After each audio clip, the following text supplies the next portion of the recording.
Hello, everyone, and welcome to another episode of Making the Rounds. I actually think we have like over 100 episodes, which is kind of weird when you think about it. Wait, really? I don't know. Wow. I checked it. We have a lot. I was like, Yeah, I guess we've been doing this for a really long time. yeah, I It's just technically, not been regular. yeah, we have a lot. Okay, no, we don't have that. Okay, we have like 58, but close enough. We have over 50. This makes it episode 59 all time. You know, excluding the ones that I lost to the void. I don't know why 150 is like the same in my head, but it is. Maybe it's because, as you get closer to 50 in years, you realize you're close to 100. You're closer to 100 also. It's one of those. Um anyway, hi. To a banger start. League of Legends League of Legends happened again. True. We tried to True. stop it, but it happened again. So uh we're going to talk about it. You can try to stop us, but now then you'll know how it felt when we tried to stop League. Uh so first of all, I think we want to talk a little bit about like touching in on some stuff that came out in the dive in terms of like the explanation as to why the whole revenue downsizing happened, which the explanation was very much, oh, it's not because the global ecosystem is on fire and everyone wants to leave franchising. It's actually because of the new global revenue stream being more reliable, but also not being able to support as many teams. So we're gonna open with that, just because I think this will be a short hit because I'm just gonna explain like what it means, I think, and then Emily can also explain what it means. But we'll start with Emily. So basically, I know they keep referencing this thing that came out in March, which I believe we also referenced last episode because we talked way more about all of the changes, what it could mean, why are they doing this, etc. But the big thing that sticks out to me, just based on stuff that we had already talked about last week, is that they basically are like, okay, how do we make esports profitable, essentially? And previously, there were just way more teams, and so any anything from what they were calling the LRP, which is like a specific revenue pool, was regionally based on partnerships. And now it is globally based, so that, in their words, or in the words of Mark on the dive, essentially, um, in a world where partnerships fluctuate wildly, based on the fact that they're just not investing as much, et cetera, et cetera. Because I guess a tangentially related thing to bring up is that even if a league has a lot of partnerships, that doesn't necessarily mean that they're getting a lot of money from said partnerships. I know when people talk about the LCK, viewership has never been higher and they have a ton of partners. But as far as I know, NA still makes more revenue off of their partnerships. That doesn't mean profit, but just in terms of revenue. Anyway, the point is, Mark brought this up as like a on the dive to explain their restructuring. The eliminating so many teams just means fewer teams to share from this now global pool. Um, and I know we didn't get to talk about the Faker skin last week, I don't think, a lot.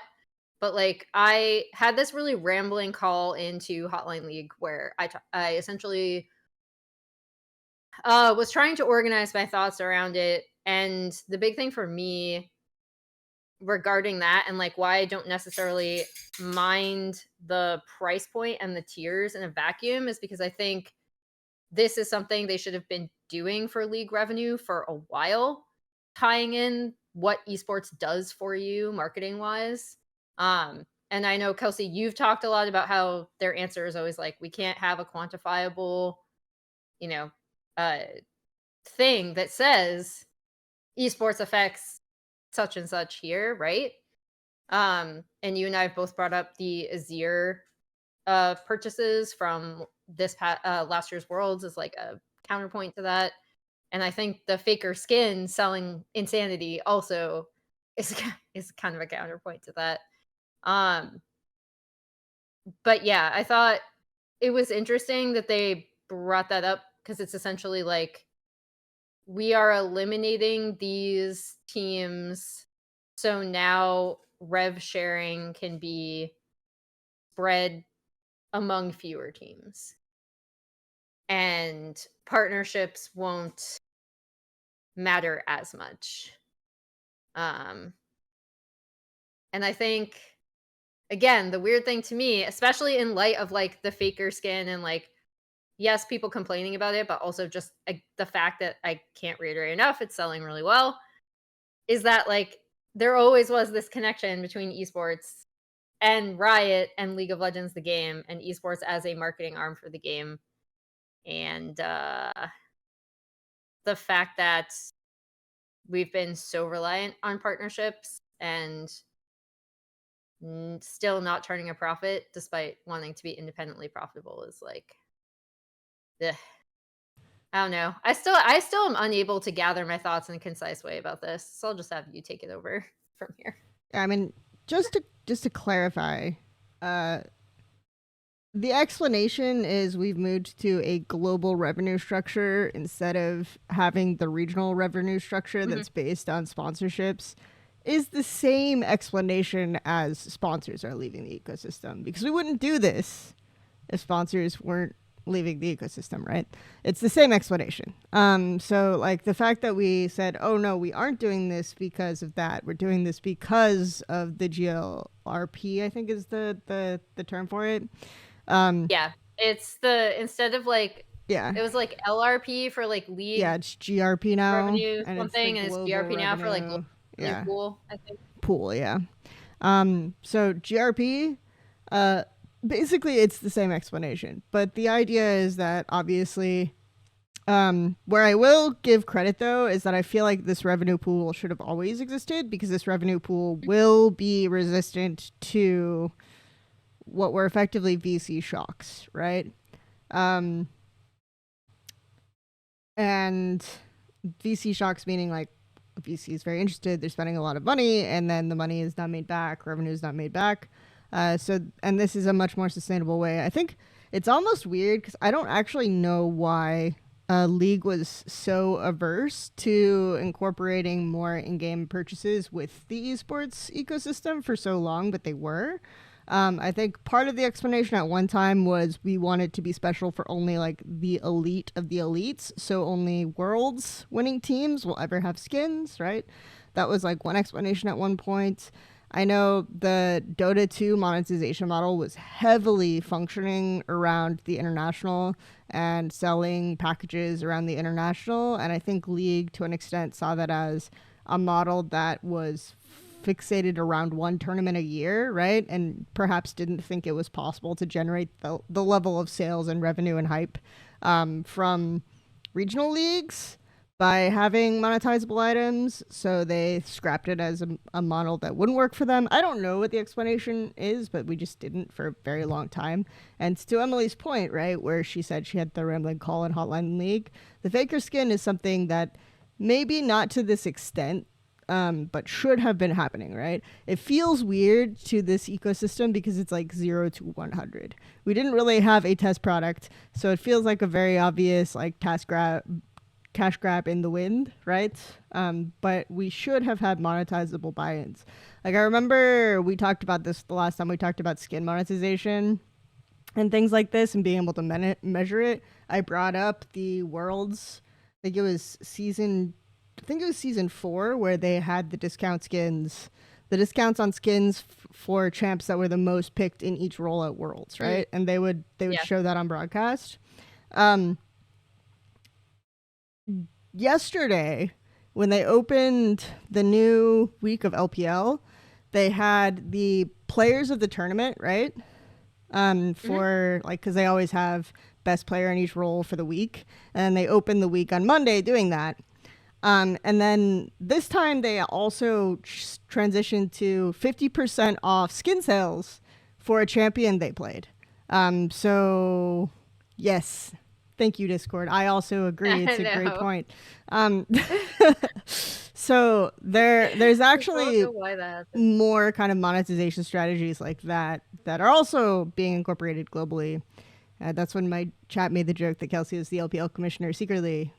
If only, you know. Um, kidding. But I think the the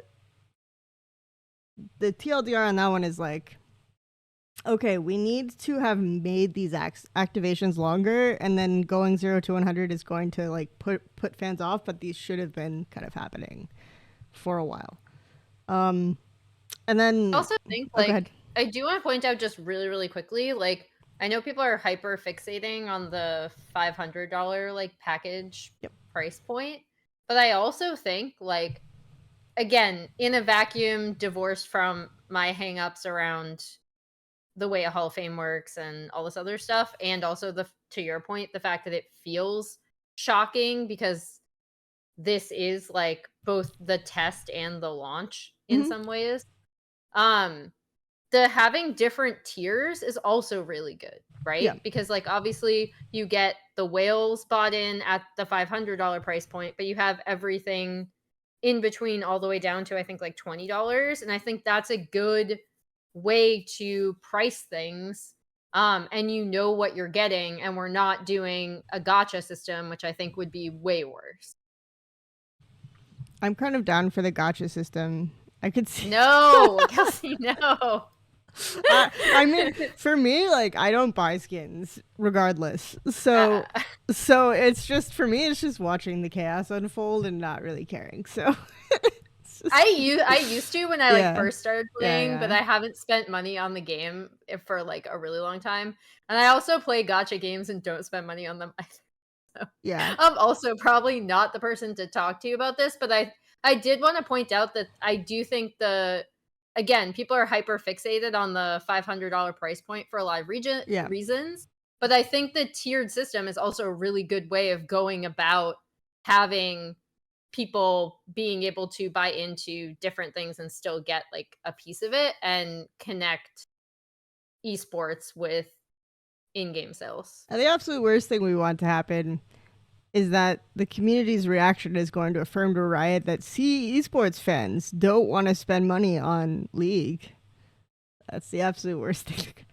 Anyway, I don't think they can take that because even at the yeah, I know. $500 price point, package is selling really No, well as I far as it mean, goes. I So. learned this week that apparently the new Academy producer is a whale. So the program manager, Emiru, I don't know if you're familiar with Wait, her. really? Yeah. Oh my god. No, She I she love her, but I did not she realize made she was a series of tweets like over a couple weeks, and it was like, then the other day she took a screenshot compilation of them and titled it like how I had talked myself into buying a $500 faker skin. Anyway, so yeah, you wouldn't expect it because No, I wouldn't at all. She's oh, very level-headed in person. And not she's that she people that is spend money on things are level-headed, but I would not have expected that. That's cool. yeah. I mean, I guess she's a big fan of Ari, so Oh, nice. there you go.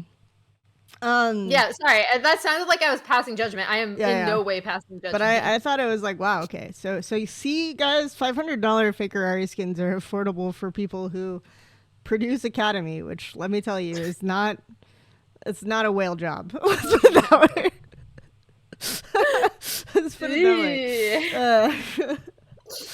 Uh, but yeah, I think in general, like one of my biggest platforms for a very long time is yes, it is measurable how much marketing revenue you can actually gain from esports, and yes, we can do that better. And I'm glad that, like, to an extent we have.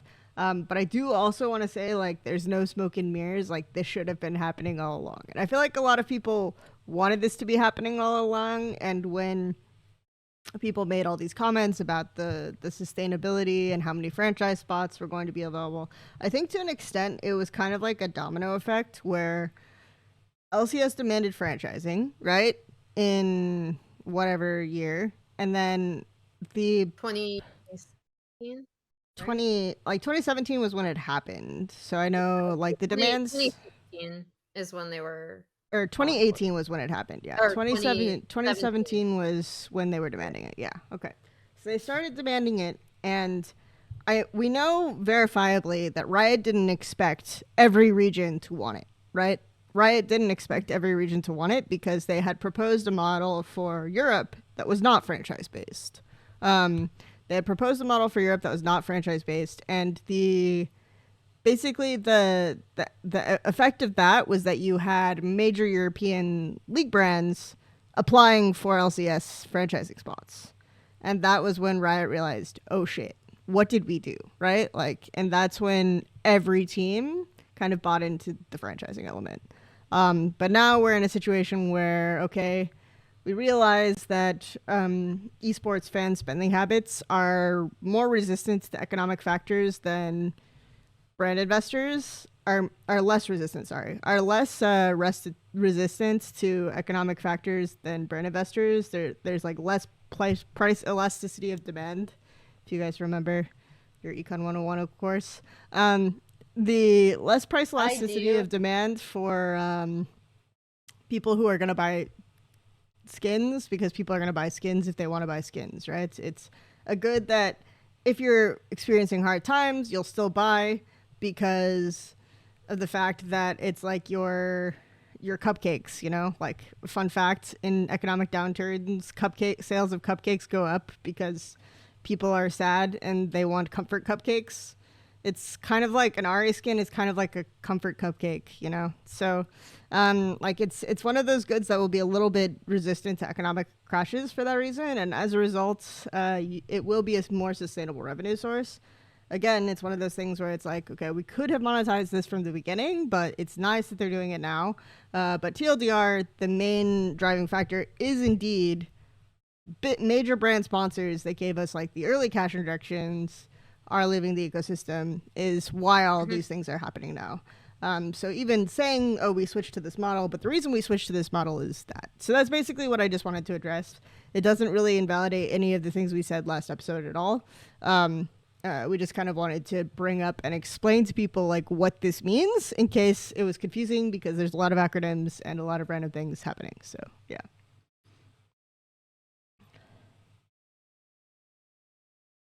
All right. Not to be too real, but I do think the class stratification in America and generally worldwide is also partially to blame for backlash based on how much $500 is to some people. If you make $500 a week, you'll never buy that skin, and the price seems insane. If you make $3,000, yeah, I mean, I think there was a lot of reaction to that, but I also think the way that it was perceived by the community was $500, right? And that was it, right? There was no nuance to the discussion. It was just $500 to Emily's point. But you could also buy like a little thing for much less money, right? Things like that. So I think if they keep tiers of things that you can buy that are affordable to like more classes, it will seem less tone deaf. My main issue with it was actually just that it felt like it was, oh, we're honoring this great player, and it was packaged in skins, right? That was like the thing that I think turned most people off from my read on it. So yeah. That was the second part of my rambling call into Hotline League, was how it ties into a Hall of Legends / like Hall of Fame thing and what that sets up for the future. But I don't want to get into that here because that's a whole other discussion. Yeah. But anyway, we talked about this clarification point for longer than expected, as usual, because, you know, again, you cannot stop us talking. Many have tried. And they have failed. They have really tried. Too true. So what we do want to talk about, though, before we get into gameplay topics, is I think it was made today, because I saw it on my timeline today and did not see it yesterday, and that's the extent of my confirming these things. But G Arnold, for those of you who are not aware, Arnold is the CEO of G. Yes, Arnold is American, to my knowledge. But basically, Arnold is effectively trying to give some insight for English-speaking fans to some of the issues that come up in the LCK like owners ecosystem.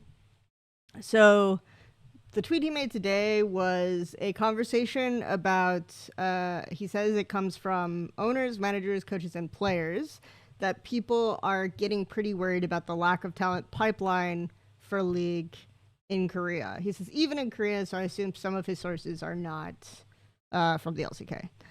So he says by talent pipeline, I mean trainee level before they even get to Challengers League, roster spots, and become a starter like Quid Delight or your very own pays.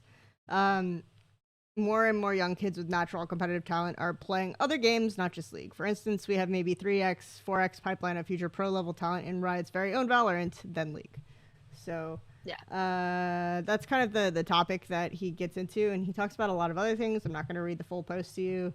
If you guys want to see it, I will post a link in the VOD, and you can have a link in chat as well. Enjoy. yeah. I think the really important thing about this, to first of all understanding it, because I saw a lot of discussion about like tier 2 off of this, and he's not talking about tier 2. Like very specifically, this is really young people getting into League of Legends at like a super young age. And this was really interesting to me because I've always felt from as an outsider that Korea and China are the two regions where League of Legends is so culturally relevant that it's just like normal, right? Something that everyone plays or is aware of, the esport and the game, even if they don't play it.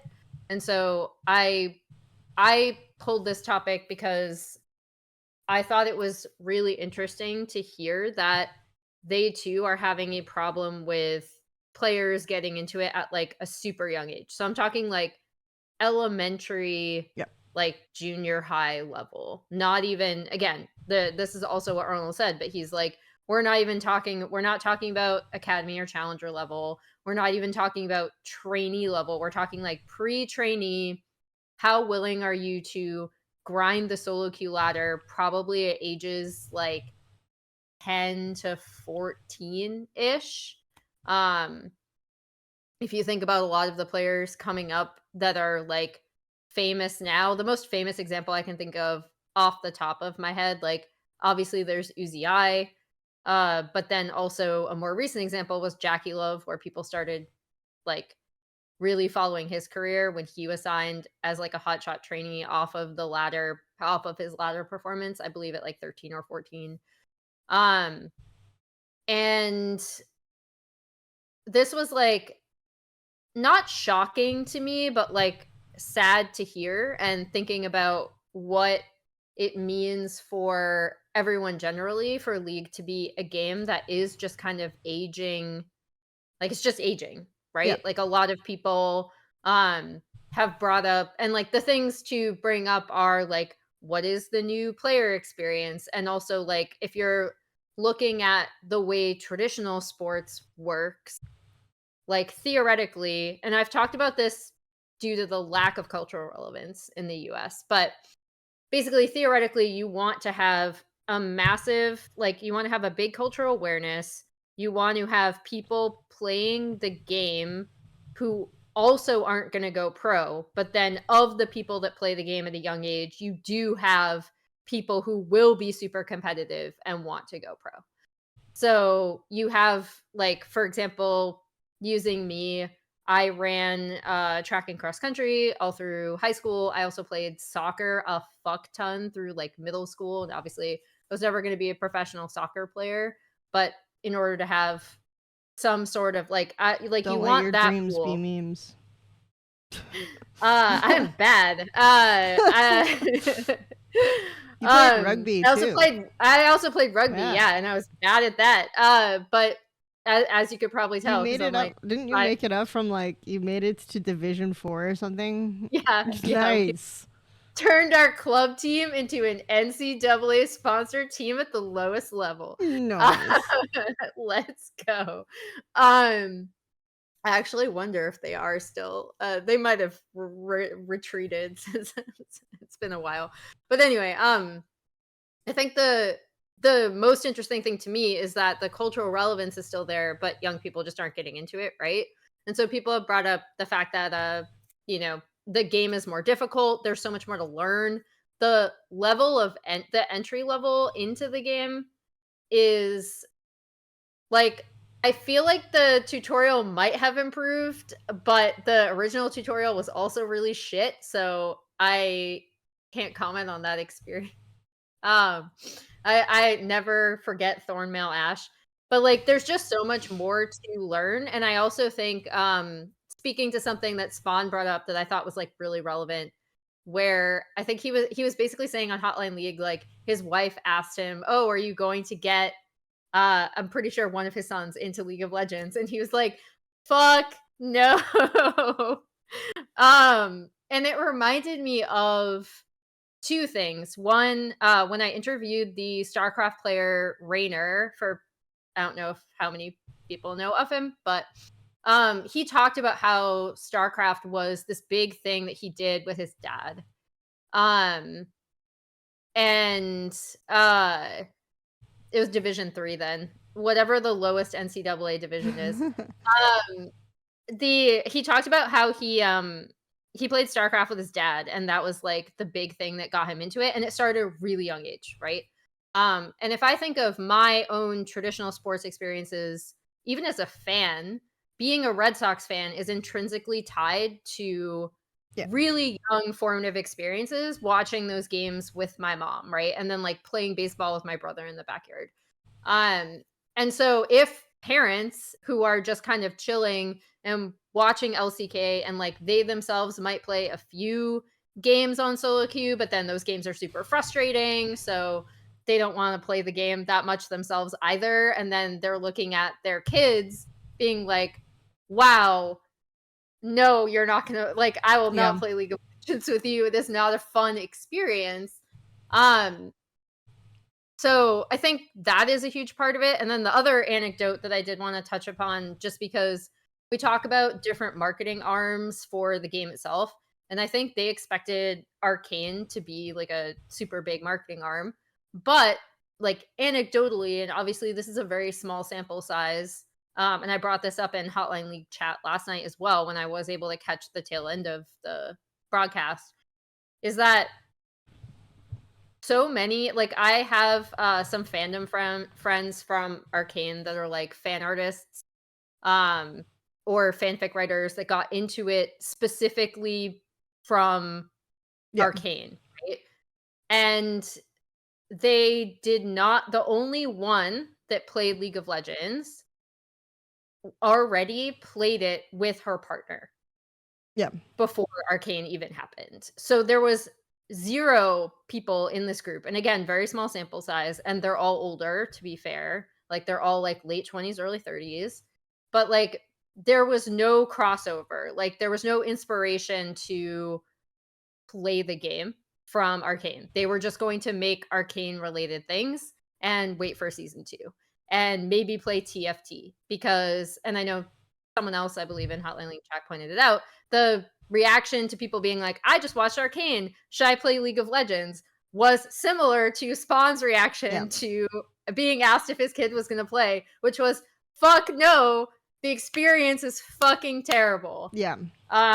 So that's a huge barrier to entry with younger people playing way different games, even if they are like faker fans from a really young age. Yeah. I think, yeah, there are a couple things like on the Arcane point specifically. If I like Arcane, right, I am not necessarily going to enjoy an experience like League because I'm assuming I like Arcane for the story. I like Arcane for the world building elements, but none of the settings that happen in Arcane are actually in League of Legends, right? It's just Summoner's Rift, a random map that, like, for all intents and purposes, has no character or no, like, I don't know. I guess if at a certain point you're kind of Stockholm syndromed by Baron, and you're like, yeah, Baron is character. Baron is beautiful, whatever. But yeah, Baron. yeah, we'll talk about Baron later. I have a lot of things to say about Baron. But the like it's not like Arcane, right? So if you're someone who enjoyed Arcane and you try to play League, you're not going to get an experience similar to Arcane by playing League. You're not going to get world building. You're not going to get character development. If you want to learn lore, you can maybe get the Ash comic and go to like the lore subreddit, right? That's probably a cooler place to send people to people who like Arcane, right? And then of course Riot laid off a lot of their lore team in some of the cuts as well. So there's a lot of stuff there that is. So that means Ixtal will never be developed, but that's a topic for another time. Right. Ixtal is very strange. Anyway, another aside. But I guess like for me that's a big thing is like if you like arcade you're not gonna like League probably, or the crossover element is very small, so it's not surprising to me that people who liked Arcane didn't get into League. It's also not surprising to me that uh that people will say like no I don't want my kids to play League, because um one thing that I definitely experienced and I've talked a lot about before is that I think Riot kind of messed up the new player experience by releasing so many champions so quickly. Right now, it's just like the trying to get over the amount of knowledge that you need to get into League is very hard. But the same flip side is the reputation of League. Even if you have a good experience playing it, the reputation externally of League is going to be that this is one of the most toxic games in the history of sports, right? It's definitely has that reputation. That's one thing that I've encountered because I've had similar things because I've been most places I've talked about prospective jobs for have been universities, right?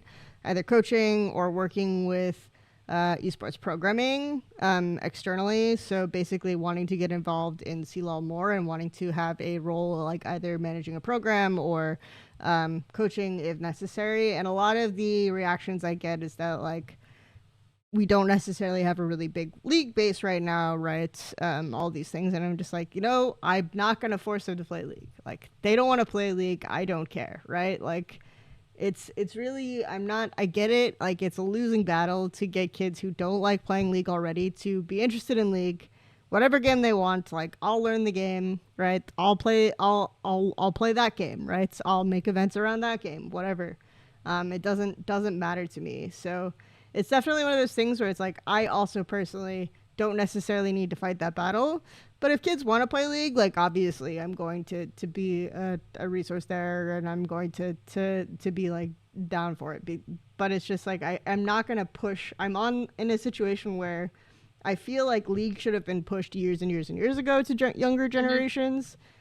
I feel like now is not the best time to do it. I think now what we do is we learn what we learned from League and we apply it to future esports titles and try to get those to grow. I always remember, I think it was like Waylon Roselle. There's a lot of Waylon Roselle quotes that just like live rent free in my head, by the way. But it was Waylon Roselle said, I imagine like League will still be a successful game 30 years from now, right?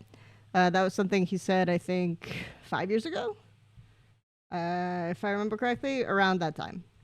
And I remember reacting to that immediately, like, what makes League special that it will survive more than other esports titles, right? What would cause that to happen? And I think that that's like the biggest question that we had to ask ourselves when we were building up all the infrastructure, all the stuff from there. And I just don't think we did the things we needed to do to make that actually a reality. So yeah. I think so Vision Best said in chat, to be fair, every online game that's team based is this toxic. I would say yes, to an extent, but I also think the big difference maker with League is that you are still trapped in that game with these people for like probably if you're not FFing and they like keep you trapped there, which is something that happens a lot more on NA server compared to like I know talking to pro players who've done their like Korea Challenger boot camp things where they're like, "Oh my god, Korean solo queue is so good because like Yeah. even if someone locks in like I don't know, like a Melio mid and like runs it down and feeds on purpose, like you get out of game really quickly and then Mhm. you can queue up a lot more quickly. But still, that's a miserable like 15 minutes. And then in NA, where people give up a lot, like fewer games, it's a miserable like Yeah. 20 to 40 minutes of your time that you are trapped in there in a game where you feel like you have absolutely no agency. And that's not fun. Like, even in, and like, I am terrible at Valorant, right? Like, I am actually ass at any sort of like shooting game. Um, that's why the one I play is COD because you can just respawn. I also tried out X Defiant. It's kind of cool.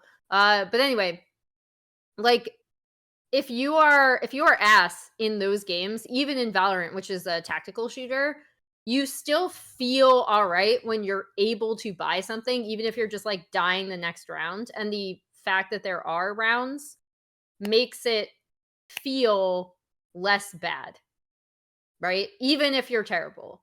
Um, and in League, a game that I am better at than like COD or Valorant, my experience often feels worse, despite the fact that, like, theoretically, you would be thinking in your head, if you are better at a game, then it would be at least more palatable, if not fun. And the most fun I've ever had playing League and continue to have is literally just playing with friends with normals of any elo or rank and not worrying about any competitive aspect whatsoever, right? Yep. And that is also, to circle back, part of the problem because, again, I think the ideal ecosystem has a really good like path to pro, like Mhm. pipeline available if you want to go competitive, but then a massive casual player base as well, right? Because those are going to make up your fans of the sport as well as people who just play it casually.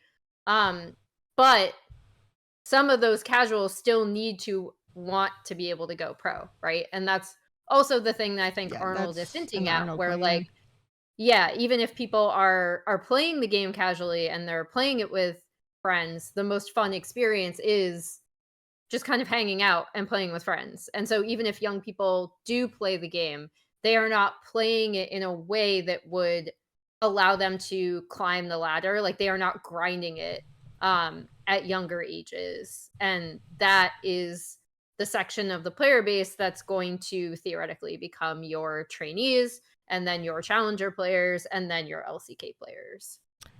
Yeah, and I think also Vision Bets is saying like every game is toxic, but the point is not how toxic League actually is compared to other games. The point is the reputation of League's toxicity, right? The Hmm. reputation of League is that it's more toxic than a lot of these games, which I was actually surprised to find out, but that seems to be like universally accurate with most educators I talk to.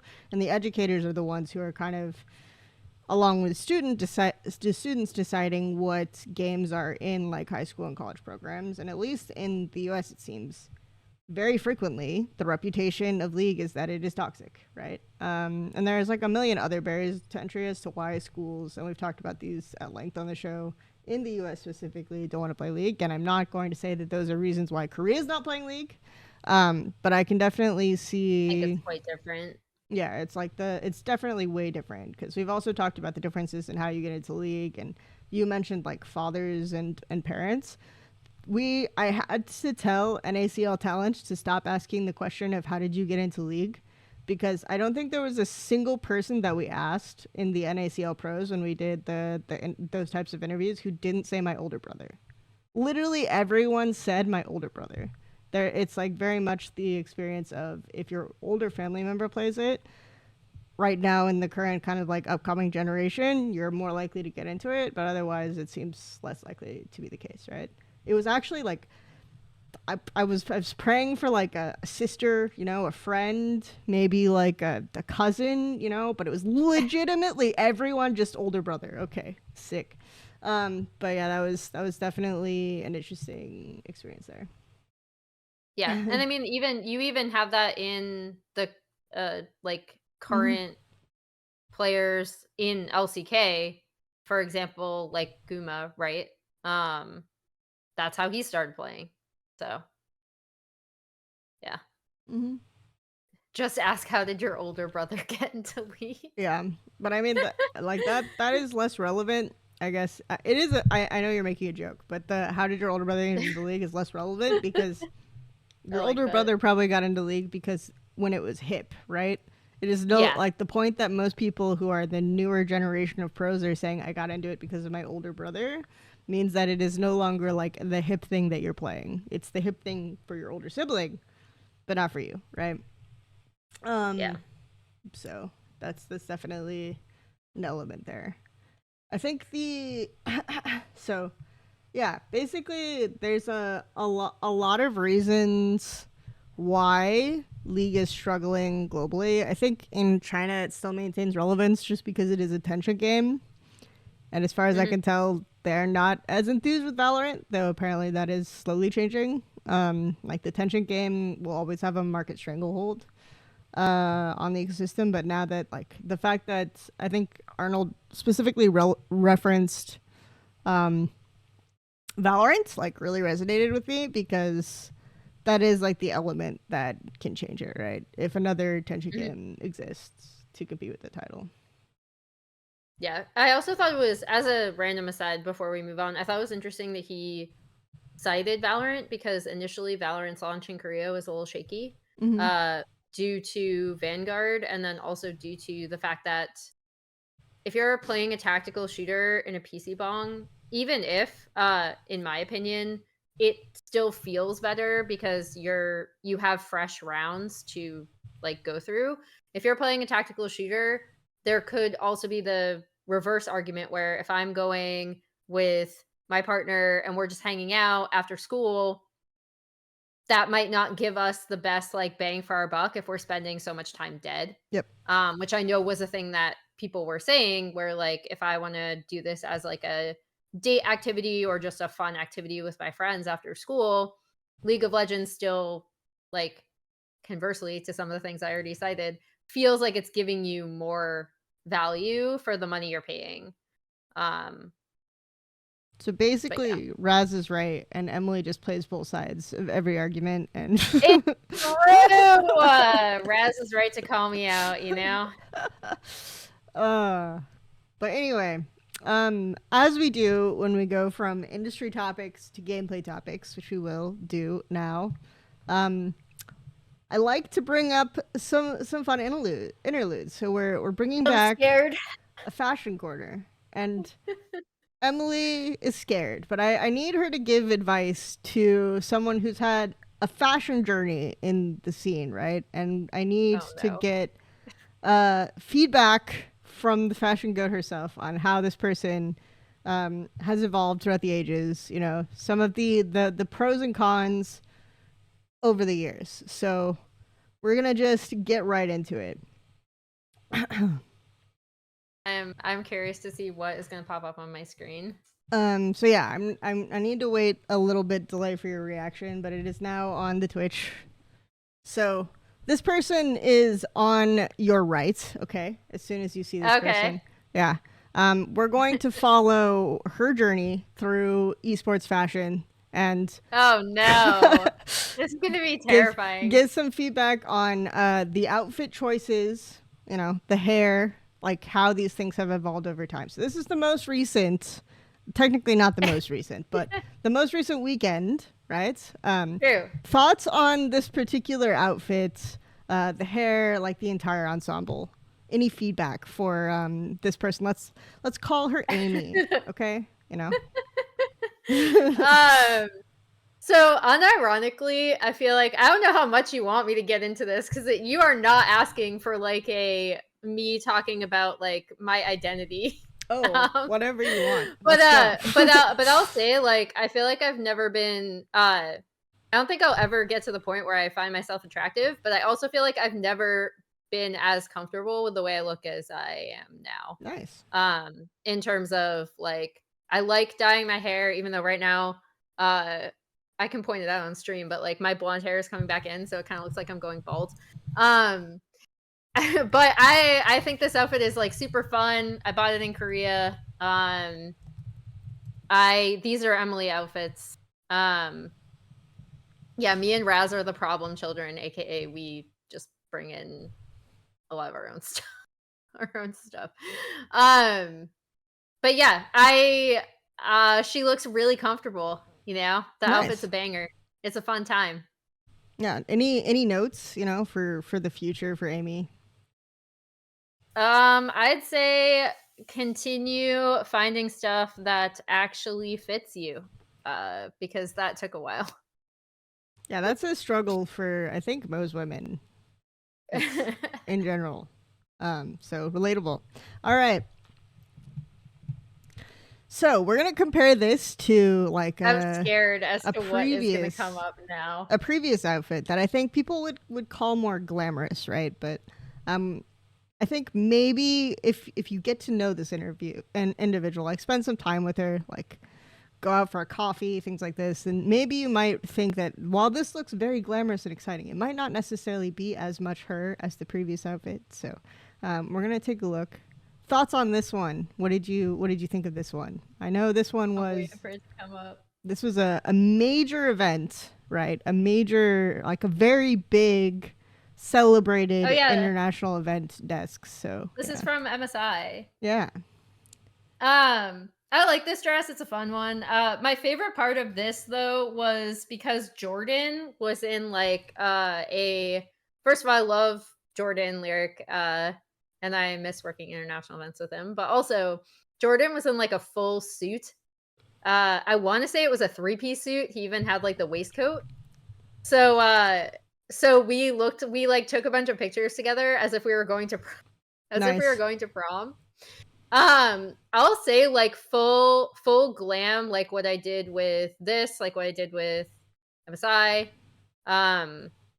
is fun as a one-off, but it's definitely not like my own personal style. The one thing I will say is that this dress needs to be taken in a little bit because it's too big. Which is where the call out of find things that actually fit you helps, because I am sometimes lazy about getting stuff tailored, and I should not be as lazy about that. What are your thoughts on because it makes a huge difference. belts? With this dress, it's kind of weird. If it was a wider belt, it might work. Or I could just pin it. If sometimes when something looks like it fits me, it might not, and I've just pinned it because I realize no one's going to see my back. That's when I go to Cass, our makeup artist, and ask her for a safety pin. There you go. Yeah. The safety pin is relatable. For me, it's usually on the front end. The safety pin. I sometimes have that problem too. Yeah. To be honest. Unlucky. Yeah. All right, let's move on from fashion because I have to be out by like 1:30. Okay. We have to be on, but all right, we're just gonna go through the evolution because I think this next one is the quintessential Emily Rand style. All right, I think of this outfit. So we'll just do this one more. But I think I've seen you wear this outfit like 10 million times, honestly. Like unironically. Oh yeah, I love this dress. We have to get this one in there. It's very comfortable. Also, what are we even doing? I don't know. I was just trying to find a picture of this dress, and unironically, it was easier to find a picture of someone making a fan art of you wearing this dress.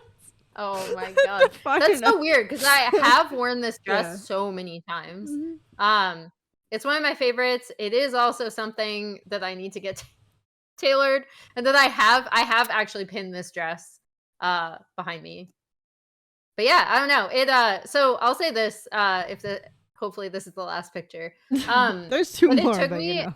No, we're gonna cut those out. It took me a while to get to this point where like I was not trying to go for like what I thought people would want to see or anything like that. I missed Dash too. James is amazing. But yeah, I think it's been a journey, but I feel very comfortable with what I wear now. So that is the fun part. That said, for all the viewers out there, if you're a fan of Emily's fashion, we can always bring it back. I've got so many photos of Emily that at a certain point it's kind of disturbing. So we'll go You back can to also see. You know what my favorite part of this this is is the classic actually? Emily photo. Anyway, go ahead. So first of all, I love this sweater because it's super comfortable. But Mhm. second of all, my favorite part of this photo is that, um, oh, this is gonna sound so gross. So my hair is obviously uneven, and the reason for that, which it has been fixed, and I've been working on it, but people may know because I talk about it pretty frequently. I think I'm pretty open about a lot of my anxiety issues.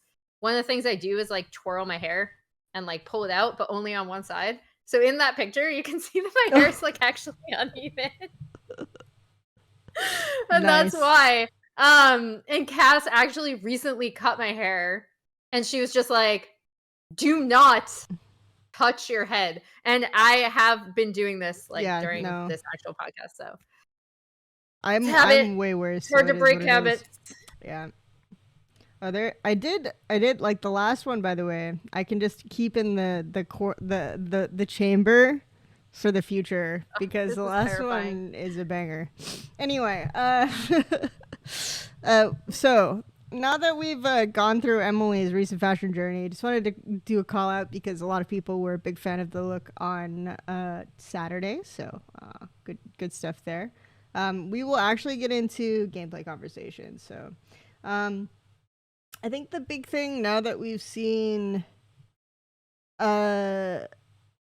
now that we've seen quite a few regions play, or all four regions play, what for you is like kind of the biggest regional differences that stand out between like LPL, LCK, LEC, and LCS?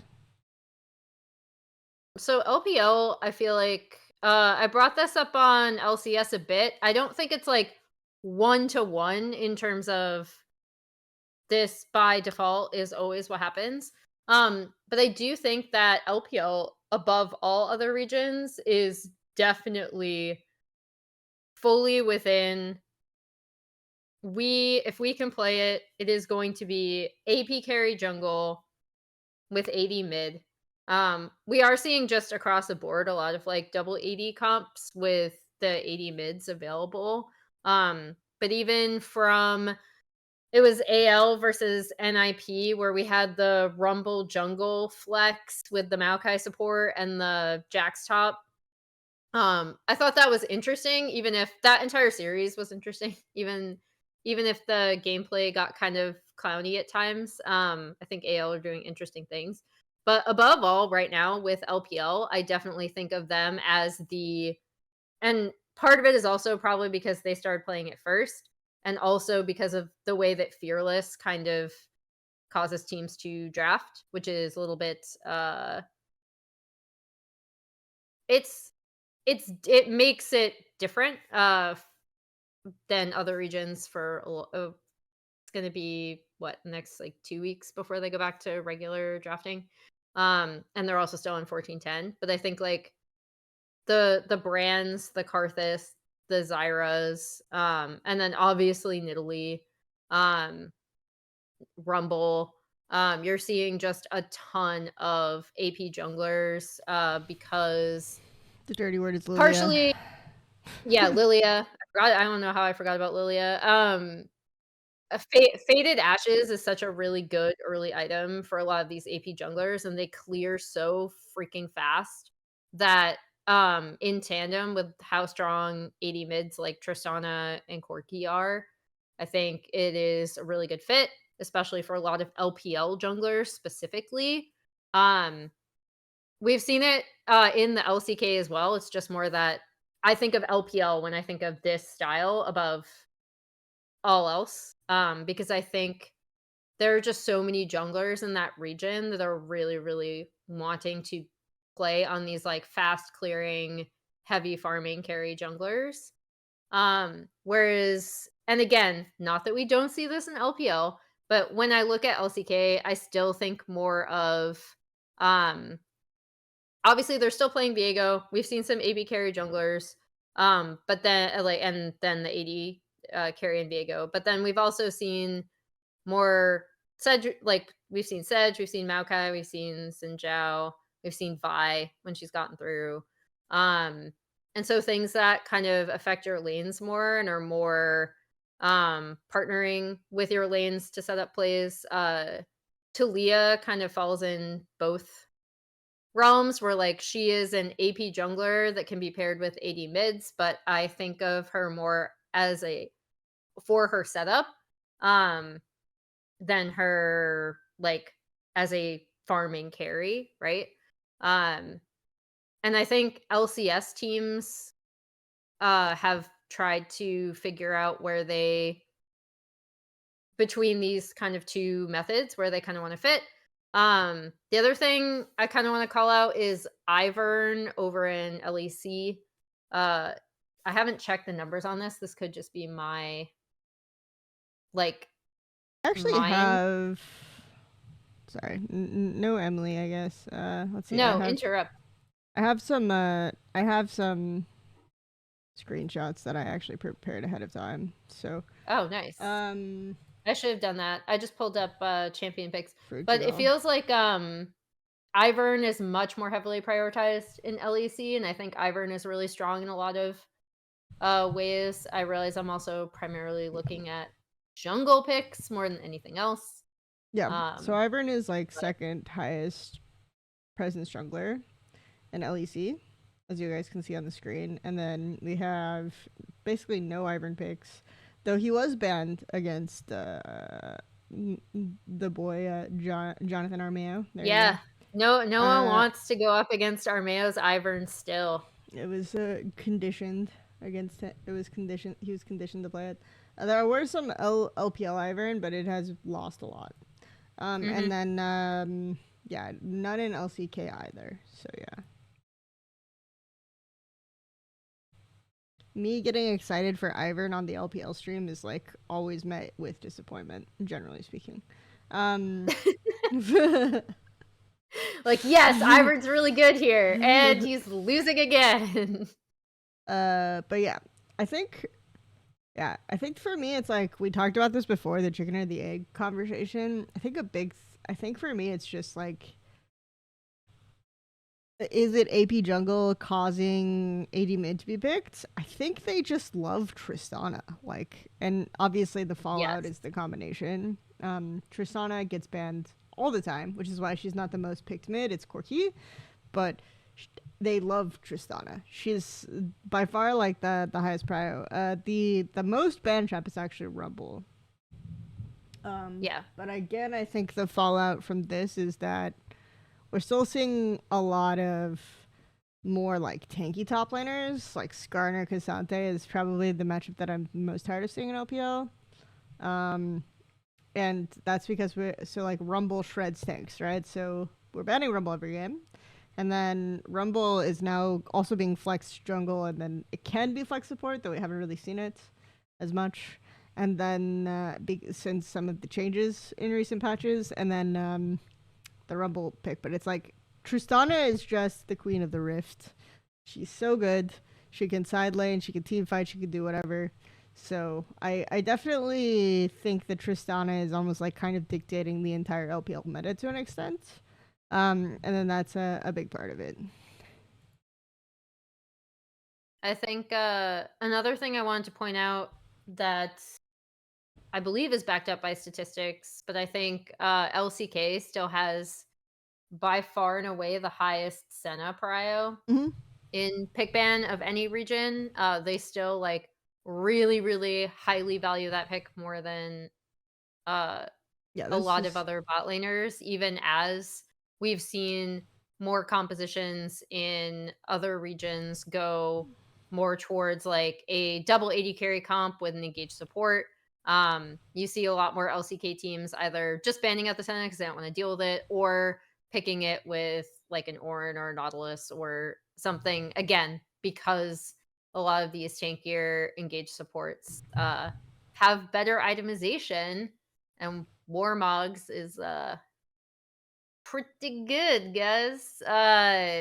You are getting still that focus on Senna prio from LCK teams, and I think they've always, when you and I were kind of having our Smolder versus Senna Yeah. fight, part of it was definitely that LCK teams are heavily, heavily prioritizing Senna comps over Smolder, whereas LPL more highly valued Smolder as a hyper carry. Yeah. And I realized I didn't label stuff, so what is on screen right now is actually LCK pick bands. I realized I didn't actually label it. Yeah, so this is LCK. I think LCS is interesting because NA still really prios Ashe. And I Mhm. think like from experience, a lot of it that is because bot lanes don't play well against it. So it becomes like either must ban or first pick. Because it just is it is so free. Like I think it's less good with the ghost nerfs, but it's still so you can still ghost at people level 1. You still have so much range, so much crowd control, so much control for the jungler. I'm actually surprised it's less prioritized in other regions usually, but I also just think that if enemy team has an Ashe, you're gonna lose lane generally in NA, like really hard. And it still Mhm. is prioritized pretty highly in other regions. It's not like it's a one-off, and maybe we'll see these picks like even out because we only have 1 week of NA games, which amounted to 10 games total. Yeah. So we'll see. But I think it's interesting that that's still there. And then Senna is still like a really high prio ban in LCS as well. It wasn't Yeah. picked as much, but it was banned almost as much as Ashe was. So yeah, interesting. It was like 90% presence basically overall with Senna. So it's still like really high up there. But that just proves that LCS teams still just copy LCK, so it is what it is. Though I think one of my favorite interactions was like suddenly Jinx started rushing first item IE Mhm. after LCK started. Yep. And LPL, and I was like, they're just like NA. It's fine, guys. If it if I can't wait to see LPL on the newer yeah. patch. Did they swap last night? No, right? Oh no, They're they're still on on 411, I 14. think. Yeah, they're on Oh, okay, 411. cool. Yeah, They did move they've to been. 1411 now. But the Um, yeah. Do you do think? you think we need to sacrifice Nidalee on the altar? So I think my problem is not that Nidalee is bad. Because I don't think she is. Believe it or Yep. not. But I think a lot of the situations in which she was picked in NA specifically, if you're looking at her losses, were kind of not great, and also she didn't have Shopify the Rebellion best meta. drafts. Yeah, just I didn't want to call anyone. Look, I didn't want to call anyone out. I love Tomio. I just want to say I want him to succeed And his so Nidalee is badly. not bad mechanically. Yeah, yeah. But like it's when she's getting taken in draft, and also if she has setup with her lanes, to be able to make plays in addition to being able to power farm. So, I think you probably will have fewer Nidalee picks, but I also do not think she is. I don't think her win rate in LCS is indicative at all of how strong of a champion she is right now. There's kind of a meme on stream where Vision Bets is like, "Oh, there's not enough setup for Nidalee to hit spears," and I'm just like, "Bro, please, this game is fine." So yeah, he's in chat saying LCS games. It looked like their Nida didn't have enough to hit spears. But yeah, I mean, Uh, I think Nidalee is actually a very versatile champion. And even though it seems like she's lost a lot in like LPL as well, she actually is like pretty close to 50% win rates. So I don't think she's actually doing that badly. And we had the Ultra Prime game where Hacker legit first time Nidalee. Like I swear to God, he first timed it because we watched the pro view and he did not know any combos or animation cancels. And I think he like chat was counting like he landed like 2 and 8 spears or something. I don't know. It oh was an god. experience. Um, and they won the game. But I think like worst case scenario, if you have like a crit based ADC or an ADC who does auto damage, you can still just heal them, and you're still a useful champion. There's actually a Yep. joke in LPL apparently where if you're an Italy player who can't land spears, you're just Soraka, and you know it's fine. Nidalee just becomes That's a Soraka. time. Yeah. So, but I mean, she still clears really fast, even when you fuck up your combos and your animation cancels, and she's still she still like finds ways to be useful. So I think that's like I still think she's like a good champ. I just think that there are gonna be a lot of situations where people can't find good ways to play her or don't understand like how she fits in the composition. So we will see more Nidalee losses. So also if you're not Kenyan, you know, sorry. I mean, look, Shun has won games on Italy where I felt like he did not hit a single spear, and that's supposed to be his champion. So, And he has an Italy one trick, in my opinion. I know I'm gonna get flamed for this, but yeah. But yeah, that's pretty much main regional differences. Chat did want to know: are there any like they ask us this a lot? I feel are there any champions that should be picked that haven't been picked as much, in your opinion, as much in or like just in general? LCS or just generally? Yeah, like what are champions that are on the radar Ooh, that need to be picked? I feel like Braum is kind of on my radar right now just because of how many like when you have double AD carry comps naturally with especially with a lot of the champions we're seeing you have a tremendous amount of poke.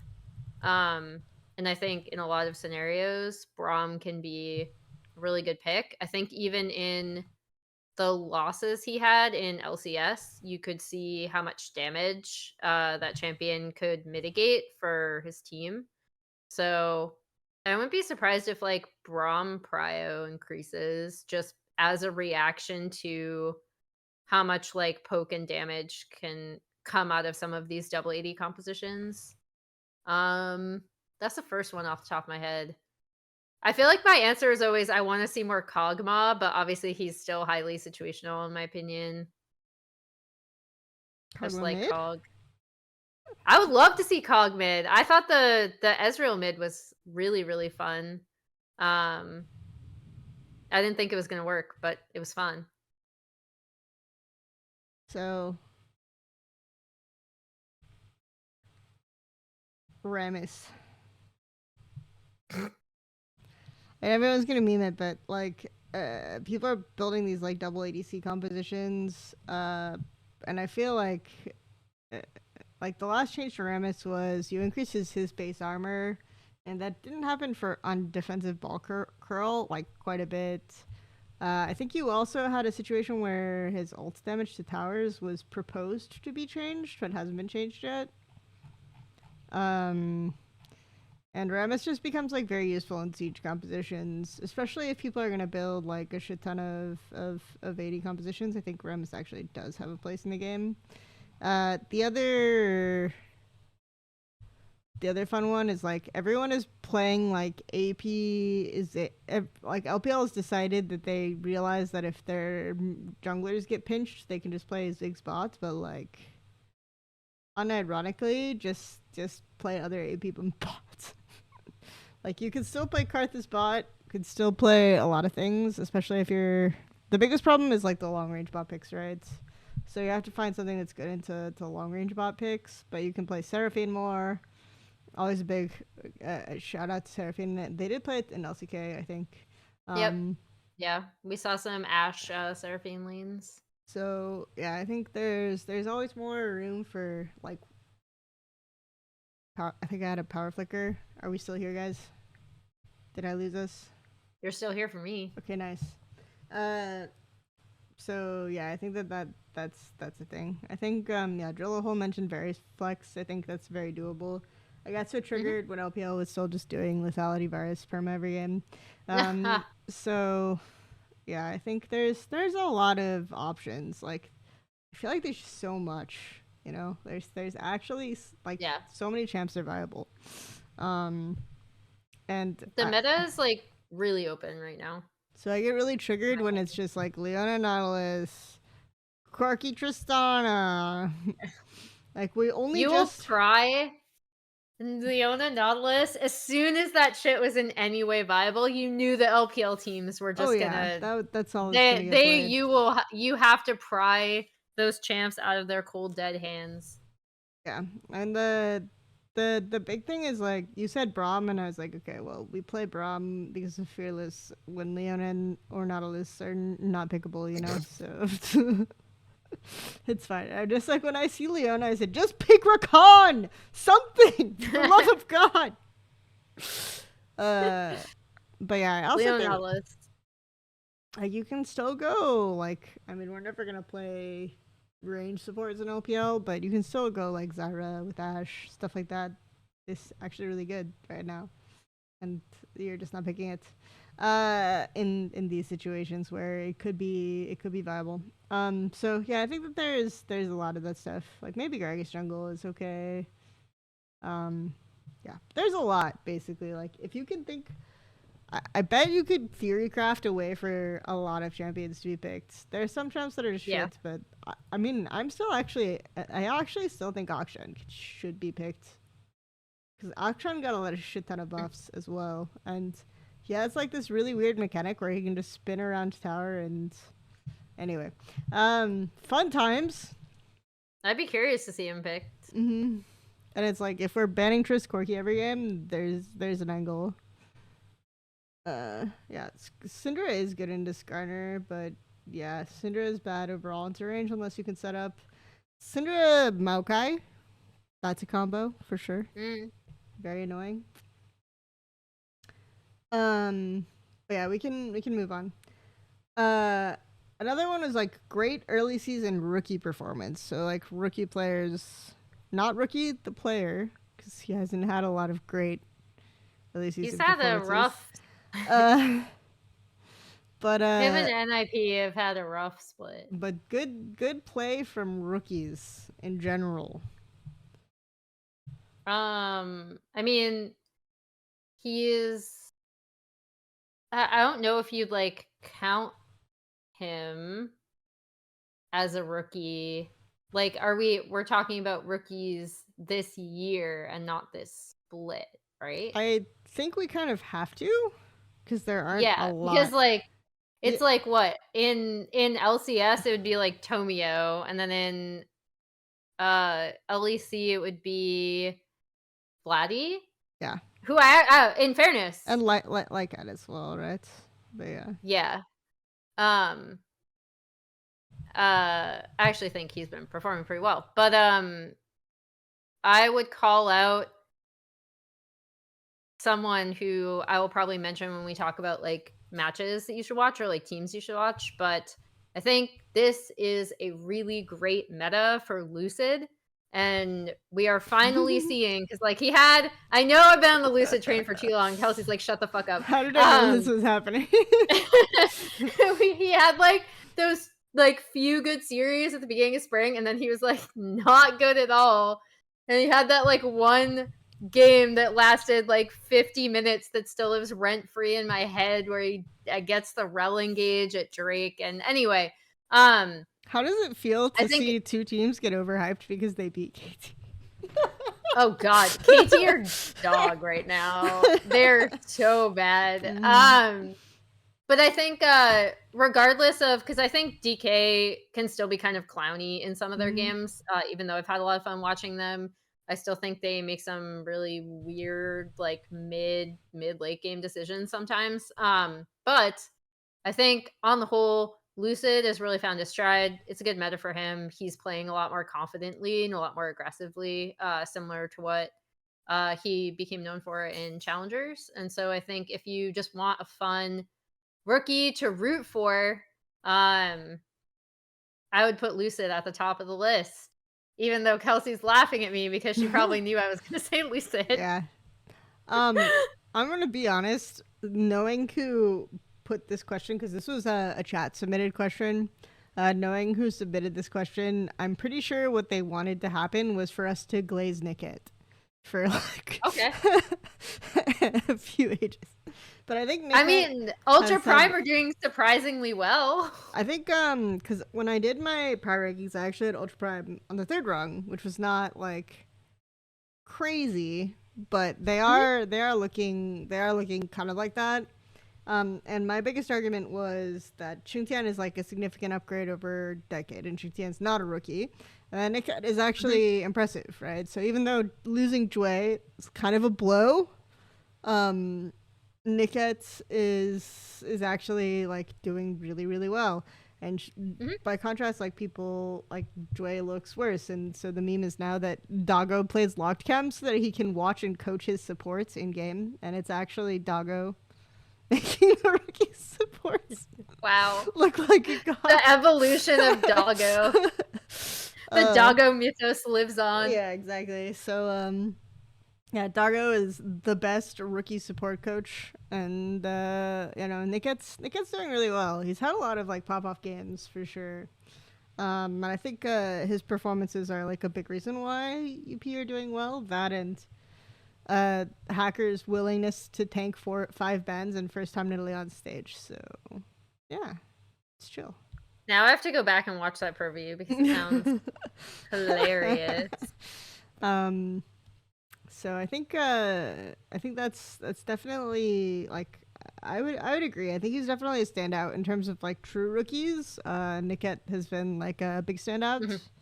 Mhm. In terms of this being their first split in the league.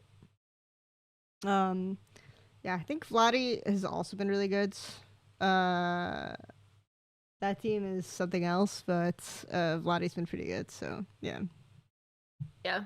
I think I know his promotion was people were kind of split on it in terms of his being promoted to the team. Mm-hmm. But in their games, even when they devolve into an absolute fiesta, I think he's been playing individually really well. So I hope that continues. And I feel like I'm definitely not the like we are not the only people saying this, I'm sure. So Yep. um I know sometimes being on a team that is still obviously they're performing I think better compared to prior splits in terms of when their wins are coming through as far as I know. But or as far as I remember. But I think he's been for me the like standout individual in their games for sure. Cool. All right. So that brings us to the series. So what I kind of want from this is like why the series is pivotal, why it matters. Like obviously we're still early season, but I think this show is more fun when we're talking about games that maybe people haven't seen and like why we like them. So go for it. Yeah, so initially I feel like this is where I'd be like Gen G versus T1, but that series actually was not good. Gen Yeah, it G was just bad. really like rolled them.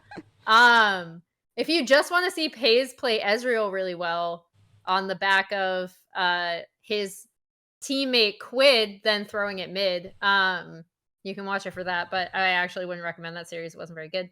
I was going to say even though it has some clowny moments, um, I thought HLE versus DK was pretty interesting, and that was actually the opener from both teams. And then from LPL, I actually pulled.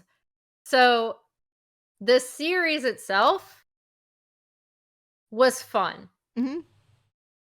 Um, I think I thought the draft, especially in game 1 with the Rumble Jungle I'm gonna go AL, NIP, by the way, for my actual answer. I thought that was, like, really interesting, like, it was an interesting flex with the Jax coming in late and then swapping Rumble to jungle and swapping Maokai to support. Um, I think AL overall, we kind of touched upon before the season started of, how you like we were looking at this team as a potential like oh maybe they can punch up a bit um and I think they are a fun team to watch. They don't play the cleanest games in the series, um but I'm really liking watching them play, even with some kind of really egregious moments. Like I think there's a Baron flip in this where Aki almost is able to steal it, and then, like, I'm pretty sure the Varus gets it. Um, but it is fun. It is entertaining, and I think when I think of, like, when LLPL is at its best or its most fun, it's when a team like Last Split, FPX, who are obviously having a rough split now internally, and externally, but it's when a team like this that you may not have expected or may not have looked at as being a team that can make some noise ends up doing some really fun things. So from yesterday, so not last night, but the night before, right? I was gonna say AL and IP. Um, I think AL are a fun team. Like they're probably the team I'm having the most fun watching in LPL right now. So yeah. Yeah, the one series where AL fucked up draft is the series they lost, right? So it's like a lot of their creativity in draft is carrying them a little bit. Mhm. So it'll be interesting to see how they go because I'm a known AL doubter, so we'll see how it goes. I am having fun watching them though. I think if we go LPL, just to stay on the LPL trend, BLGWE was an absolute goddamn banger. Last night, obviously, because there was the previous BLGWE Uh, series, which was less fun. But the Nexus trades, the constant wipes, it was definitely one of those. And I've been a big proponent of like WE being a bit underrated. So I think it was definitely that one is like if you just want to turn your brain off and enjoy some whatever the fuck is happening, that's a good one to do. I do think BLG are showing some signs of changing how they're approaching neutral setups, which is like if you saw my channel, this is what I heavily criticized them for against Gen G, was their neutral setups. But it's so there is like some signs of life there and some signs of improvement, but it's definitely I think most people are just shocked by how close BLG games are currently. But I'm not as much because I think historically summer is always really rough for the team that makes it furthest in MSI for the region. mhm. Uh, and that's like a pretty consistent trend. So like G2 are struggling, you know. I kind of expected FlyQuest to win the first series as well against TL for that reason to an extent, but TL also just like grind perma and probably didn't take a break. So um, there's a lot of those. I think to go to LEC, also to continue the trend, the Fnatic SK game, and I will Mhm. say this like a series. I think you have to watch the G2 SK game, which was I think last week. G2 SK game in conjunction with right like back to back with the Fnatic SK game. You have to do this, okay? It is required. The reason why you have to do this is because the entire game, right? The G2 SK game, G2 are winning the map. They're pushing out both sides. SK are ignoring side lanes. They're running it down mid. They're doing all this like they're completely ignoring what should be done or how the map should be played. And then there's a Baron fight, and in like to their credit, they kind of to their credit, like they can actually play a side lane. They have not, right? So they're just kind of ignoring it. And then there's a Baron fight that goes like horrifically wrong.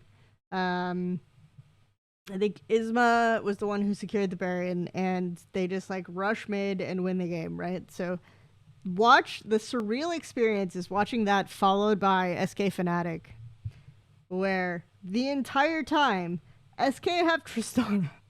They're winning both. They have Tristana enacted. They're winning both sides. The map control is complete. They're taking full control of like the the pit or the neutral objectives, the camp, the farms, whatever.